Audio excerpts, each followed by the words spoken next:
yang terambil dari Kolose 1 ayat 20 sampai 23. Kolose 1 ayat 20 sampai 23, saya akan membacakan firman Tuhan ini bagi kita semua. Dan oleh Dialah ia memperdamaikan segala sesuatu dengan dirinya, baik yang ada di bumi maupun yang ada di sorga, sesudah ia mengadakan pendamaian oleh darah salib Kristus. Juga kamu yang dahulu hidup jauh dari Allah dan yang memusuhinya dalam hati dan pikiran, seperti yang nyata dari perbuatanmu yang jahat, sekarang diperdamaikannya di dalam tubuh jasmani Kristus oleh kematiannya, untuk menempatkan kamu kudus dan tak bercela dan tak bercacat di hadapannya. Sebab itu kamu harus bertekun dalam iman, tetap teguh dan tidak bergoncang, dan jangan mau digeser dari pengharapan Injil yang telah kamu dengar dan yang telah dikabarkan di seluruh alam di bawah langit, dan yang aku ini, Paulus, telah menjadi pelayannya. Bapak Ibu, saudara-saudara dikasihi Tuhan, pagi hari ini kita merenungkan firman Tuhan dengan tema salib dan pengampunan. Sebelum kita masuk dalam perenungan firman Tuhan kita pagi hari ini, kita akan melihat apa yang menjadi latar belakang Paulus menulis surat bagi jemaat Kolose ini. Pada waktu itu Bapak Ibu sudah dikasih Tuhan, ada seorang bernama Epafras. Dia merupakan teman sekerja atau teman pelayanan Paulus.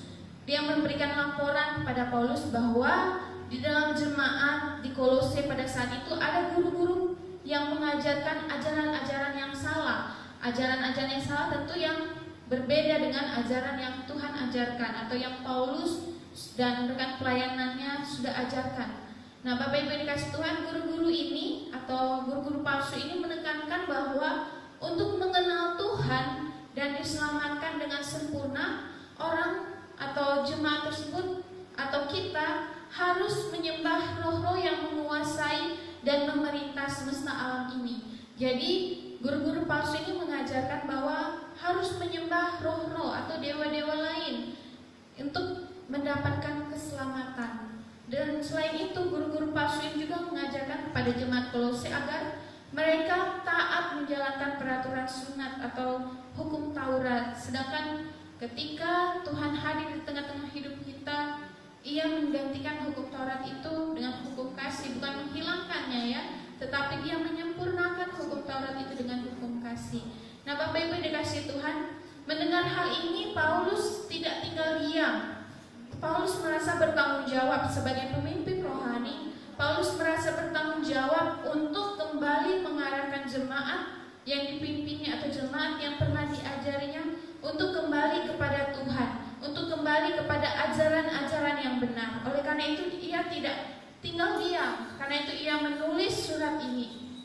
Paulus mengumumkakan ajaran Kristen yang benar. Dia kembali mengarahkan jemaat pada ajaran yang benar bahwa hanya Kristuslah, hanya Tuhan Yesuslah yang sanggup memberi keselamatan yang sempurna. Sedangkan ajaran-ajaran di luar itu ialah ajaran-ajaran yang justru menjauhkan kita daripada Tuhan, yang justru menjauhkan kita dari keselamatan yang Tuhan sudah sediakan bagi kita. Dan Paulus menekankan bahwa hanya Kristuslah yang menciptakan dunia ini. Jadi kalau guru-guru palsu itu mengajarkan harus menyembah roh-roh yang menguasai dan memerintah semesta alam ini, sedangkan yang menciptakan dunia ini, semesta alam ini adalah Yesus sendiri, Kristus sendiri atau Allah sendiri. Oleh karena itu sesungguhnya jemaat harus mengarahkan hidup mereka hanya kepada Kristus yang satu-satunya Tuhan. Nah, Bapak Ibu yang dikasih Tuhan, ini sedikit latar belakang mengenai surat Kolose ini, bahwa ada ajaran-ajaran yang menyesatkan jemaat saat itu. Nah, tidak jauh berbeda Bapak Ibu dikasih Tuhan kalau kita melihat kehidupan jemaat di Kolose dan kehidupan kita saat ini. Banyak orang saat ini yang mengajarkan, yang memerintahkan, bahkan yang mengamini atau mengimani bahwa cara mencari keselamatan itu ialah dengan menyembah roh-roh nenek moyang. Mungkin kalau di perkotaan ini banyak orang sudah berpikir secara modern. Tapi kalau kita di daerah-daerah, di kampung-kampung halaman kita, ataupun orang-orang tua kita yang masih memegang tradisi, mereka meyakini bahwa dengan menyembah roh-roh nenek moyang atau menyembah roh-roh yang ada di dalam alam ini akan memperoleh yang namanya keselamatan. Nah, Bapak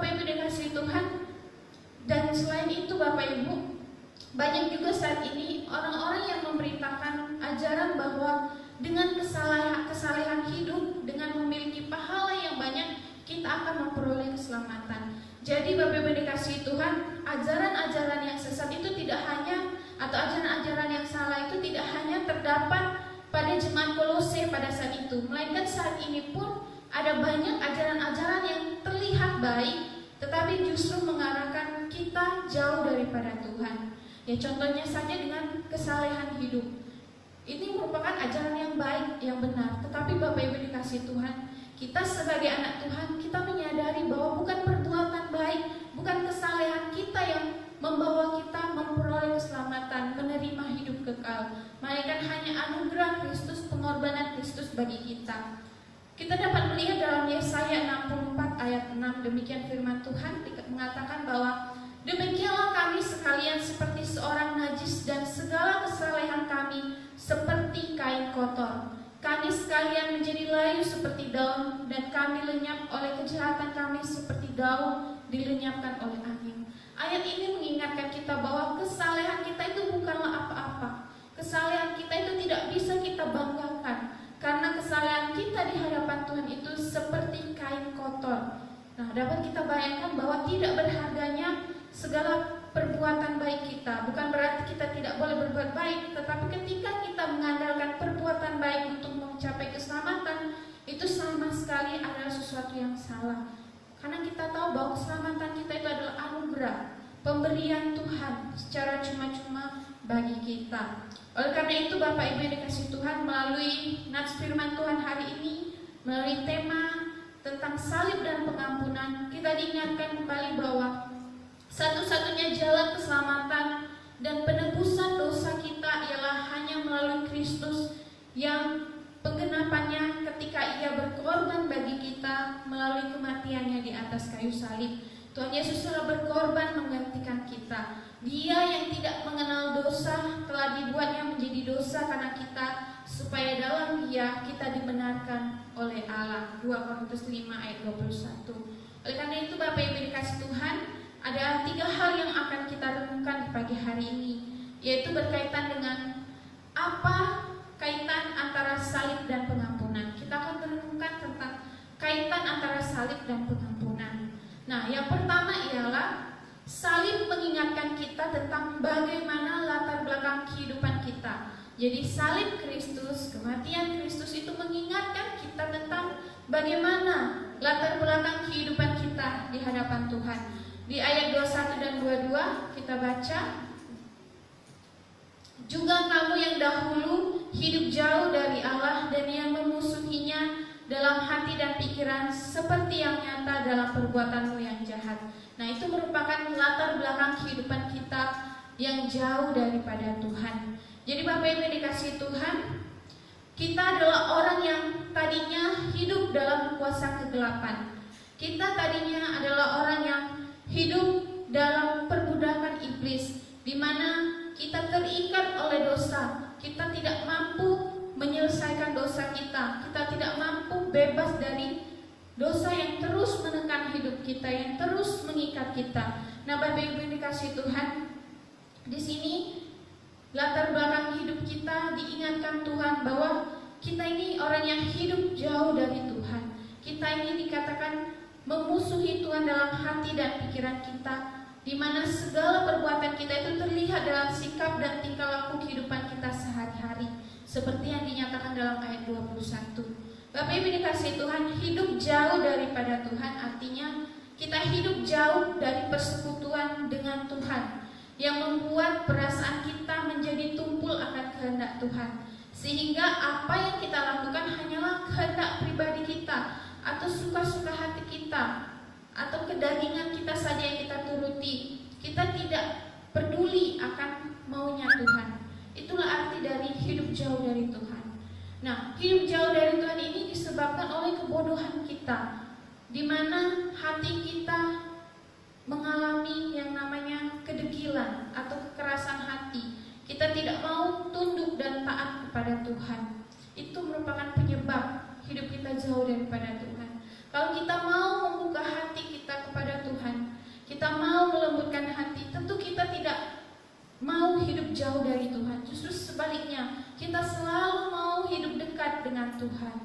Bapak Ibu yang dikasihi Tuhan, salib mengingatkan kita tentang bagaimana latar belakang kehidupan kita.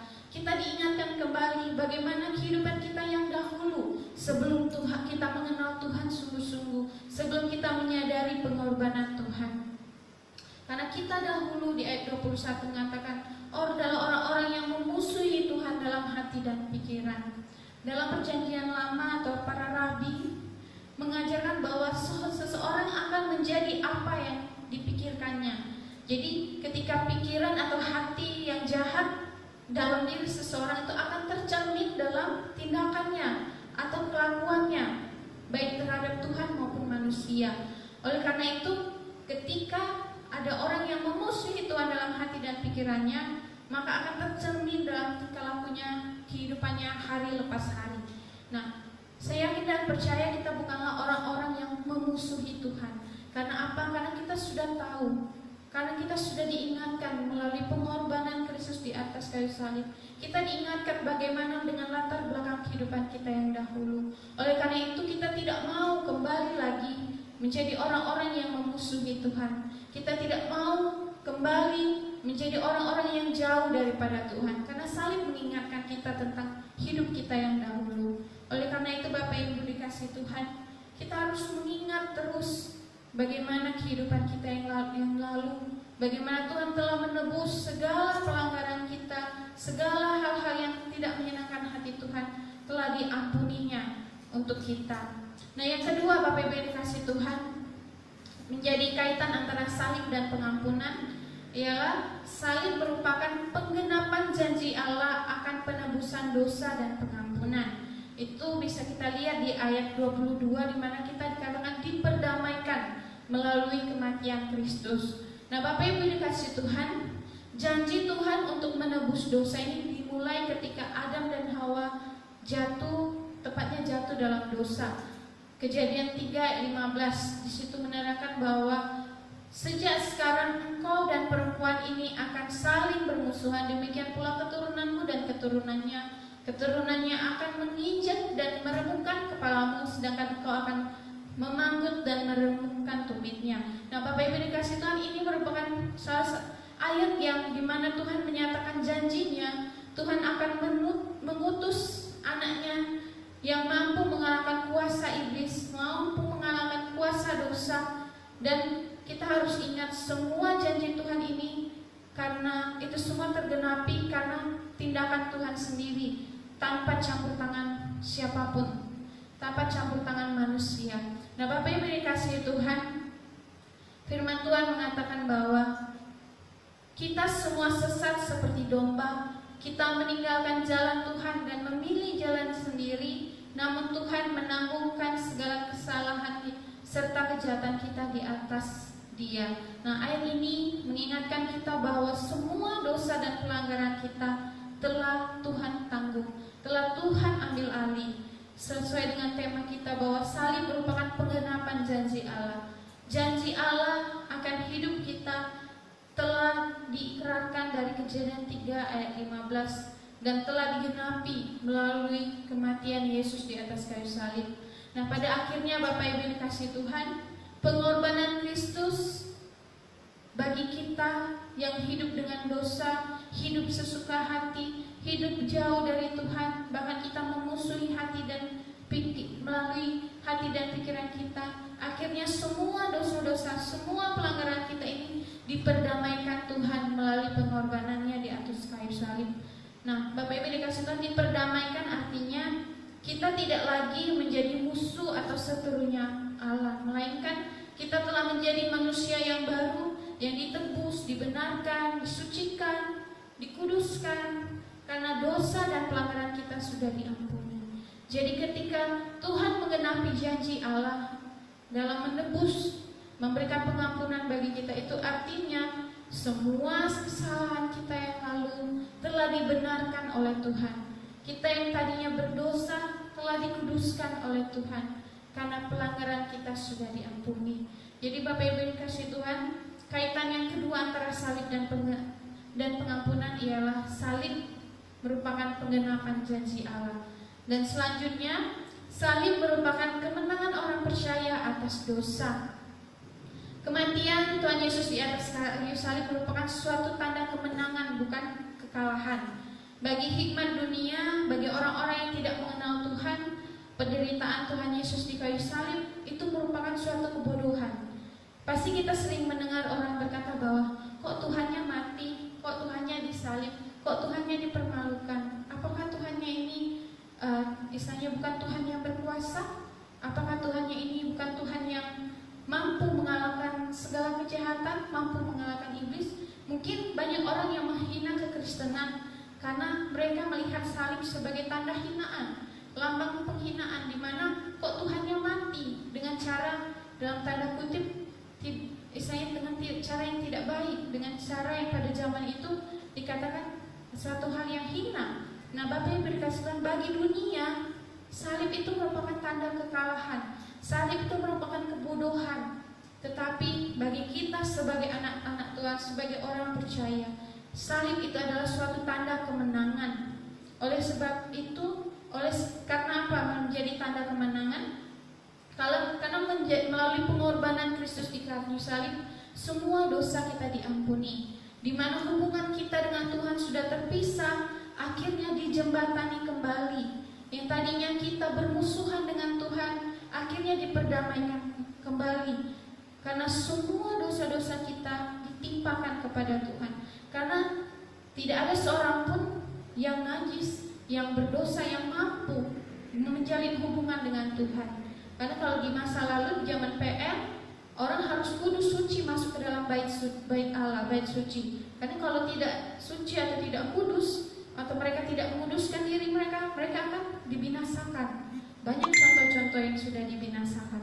Nah, oleh karena itu, kita pun sebenarnya tidak bisa menghadap hadirat Tuhan, karena kita berdosa, kita tidak kudus di hadapan Tuhan. Tetapi melalui pengorbanan Kristus, melalui penyalibannya, kita disucikan dan dibenarkan, dan kita dijembatani kembali untuk dapat menghadap Tuhan, untuk menerima pengampunan daripada Tuhan, dan yang terutama kita memperoleh hidup yang kekal. Itu semua berkat karya keselamatan yang Tuhan berikan bagi kita. Jadi sekali lagi, salib merupakan kemenangan orang percaya atas dosa. Jangan kita merasa minder, merasa kita malu dengan salib Kristus, tetapi justru itu merupakan kebanggaan kita. Karena ketika Tuhan Yesus mati di kayu salib, itu bukan karena dia kalah terhadap dosa, dia kalah terhadap tentara Romawi pada masa itu, tetapi dia merelakan dirinya, dia sendiri yang memberikan hidupnya untuk menggantikan kita. Nah, Bapak Ibu yang dikasihi Tuhan, aplikasi bagi kehidupan kita melalui 3 hal ini. Bagaimana kita melihat kaitan antara salib dan pengampunan.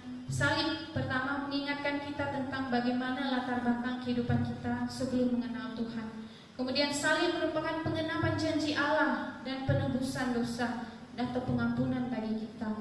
Dan yang ketiga, salib merupakan kemenangan kita sebagai orang percaya atas dosa. Nah, ketika kita memahami ketiga hal ini, kita pun diingatkan Tuhan bahwa kita sudah diperdamaikan dan dosa kita sudah diampuni oleh Tuhan. Kita kembali dimurnikan oleh Tuhan.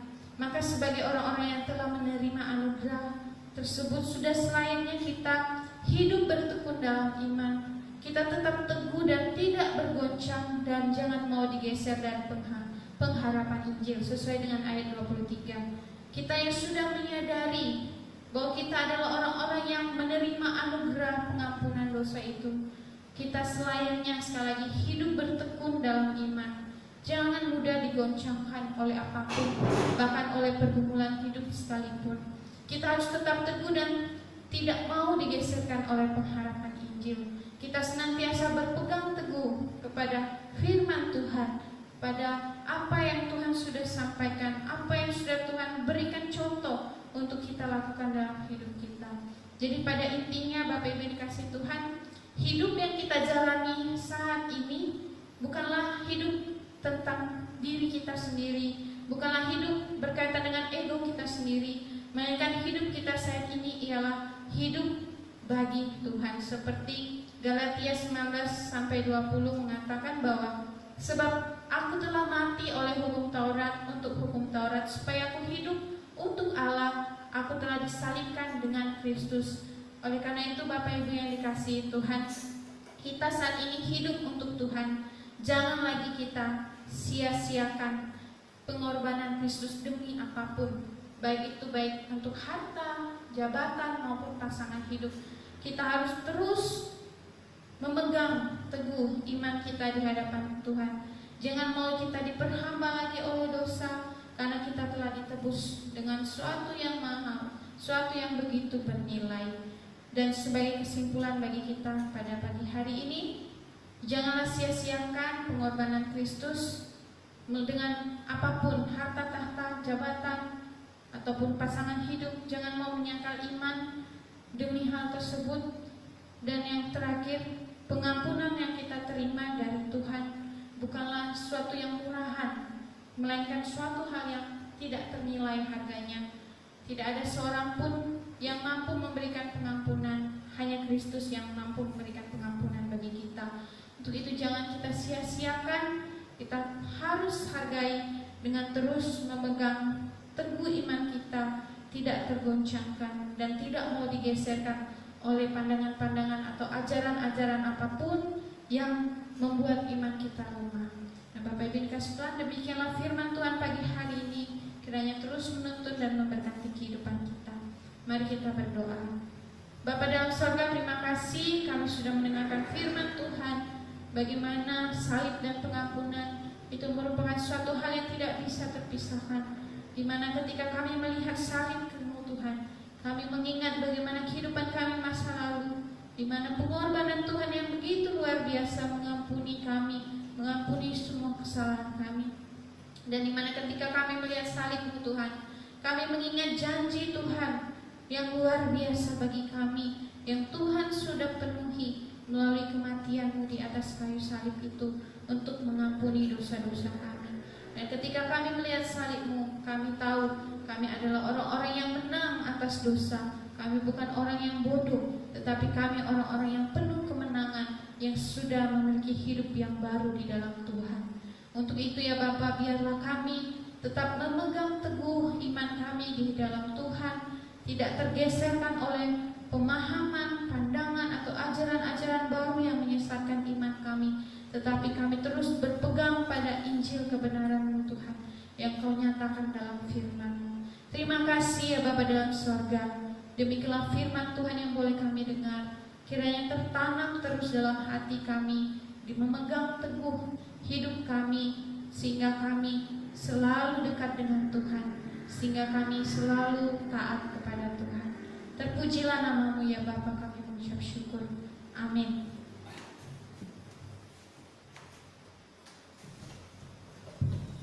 Bapak Ibu yang diberkati oleh Tuhan dan seluruh jemaat yang terkasih, kita sudah diberkati oleh kebenaran firman Tuhan.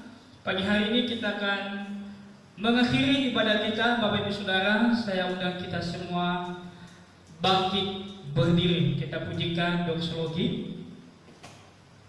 Puji Allah Bapa Putra, puji Allah Roh Kudus, ketiganya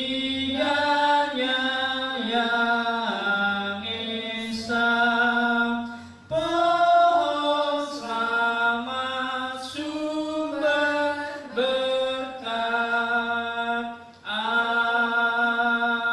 Amin. Mari kita bersama doa Bapa kami.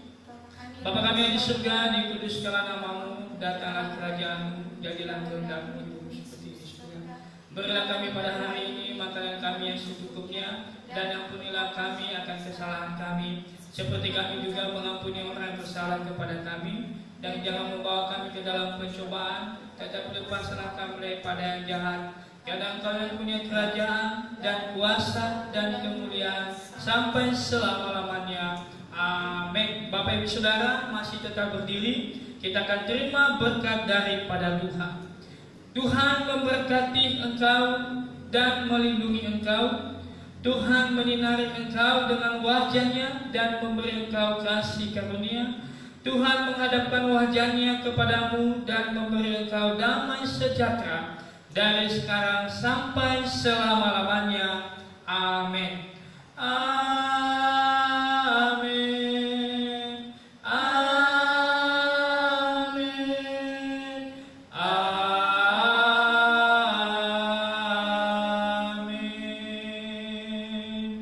Amin.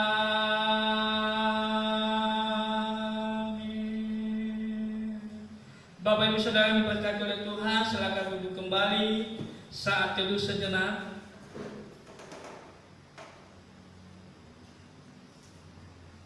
Segenap hamba Tuhan mengucapkan selamat hari Minggu buat seluruh jemaat yang kami kasihi yang sedang ada di rumah. Selamat beraktivitas selama 1 minggu lamanya dengan tetap menjaga kesehatan, tetap andalkan Tuhan, dan tetap kita mengikuti setiap persekutuan-persekutuan yang akan diinfokan di grup pengurus kita masing-masing. Terima kasih, Tuhan Yesus memberkati. Selamat hari Minggu. Salam.